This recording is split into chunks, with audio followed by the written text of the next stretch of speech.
حضرات گرامی، سورہ ال-عمران کی چند آیات آپ کے سامنے تلاوت کی ہیں۔ رب کائنات ہم سب کو قرآن حکیم، قرآن مجید، فرقان حمید کے ان احکام پر عمل پیرا ہونے کی توفیق عطا فرمائے۔ قرآن عظیم نے ارشاد فرمایا، قل ان کنتم تحبون اللہ فاتبعونی، اے حبیب آپ اعلان فرما دیجئے اگر تم اللہ سے محبت کرتے ہو تو میری اتباع کرو۔ تو یہاں پر رب کائنات نے اپنی محبت کا معیار، اپنی محبت کا ترازو، اس کے پرکھنے کا آلہ حضور کی فرما برداری میں رکھا ہے۔ حضرات، چونکہ فرما برداری اور اتباع اسی کی جاتی ہے جو اللہ کا محبوب ہو، اللہ کا پیارا ہو، اللہ کے احکام کو ہم تک پہنچانے والا ہو۔ اب حضور کی اتباع کرنی ہے، حضور سے محبت رکھنی ہے، اور محبت کے تقاضے یہ ہیں، کبھی حکم کی فرما برداری کسی خوف کی بنیاد پر کی جاتی ہے، اور کبھی فرما برداری لالچ کی بنیاد پر کی جاتی ہے، اور کبھی فرما برداری محبت کی بنیاد پر کی جاتی ہے۔ ان تینوں کی مثالیں ہمارے سامنے حاضر ہیں کہ اگر کوئی انسان اپنے فوق افیسر کی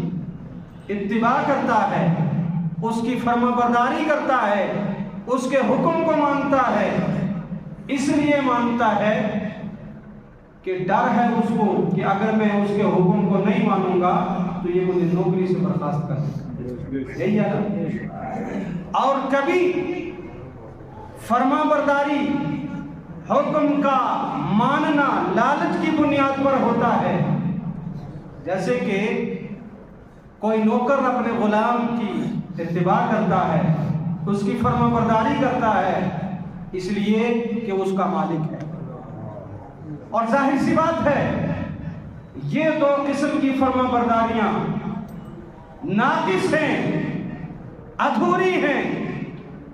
اس لیے کہ جب اس کا افیسر ملازم کا ریٹائر ہو جائے، اب وہ اس کو حکم دے اس کو ماننے والا نہیں، وہ جواب دے گا پہلے جو آپ کی اتباع کرتا تھا، آپ کی فرما برداری کرتا تھا، وہ اس لیے کرتا تھا کہ آپ میرے افیسر تھے، اب آپ ریٹائر ہو چکے ہیں، میرے اوپر دوسرا افیسر مسلط ہے، اب میں آپ کی فرما برداری نہیں کر سکتا۔ یہی ہوتا ہے۔ تو پتہ چلا جو فرما برداری کسی ڈر کی بنیاد پر کی جاتی ہے وہ بھی مکمل نہیں ہوتی ہے، وہ ناقص ہوتی ہے، اور وہ فرما برداری جو لالچ کی بنیاد پر ہوتی ہے، جیسے غلام اپنے آقا کی اتباع کرے، اس کے احکام کو مانے، اس کی فرما برداری کرے،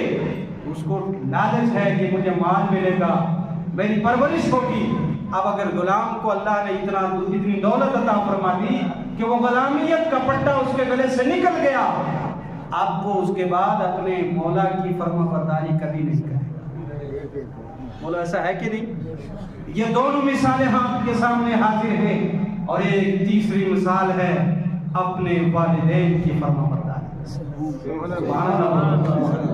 والدین کبھی ریٹائر نہیں ہوتے ہیں، والدین جب تک زندہ ہیں تب بھی ان کی فرما برداری کی جائے گی، اور والدین اگر دنیا سے چلے گئے ہیں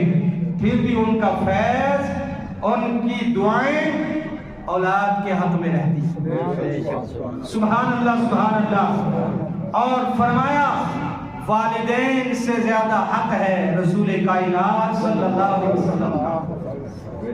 تو لہذا حضور کی فرما برداری جو کی جائے گی وہ پہلی دو قسم نہیں، وہ تیسری قسم یعنی وہ اطاعت کی جائے گی، وہ فرما برداری کی جائے گی جس میں عزت ہو، احترام ہو، اور وہ ایسی فرما برداری ہے کہ انسان جیتے جی جب تک زندہ ہے حضور کا غلام بن کر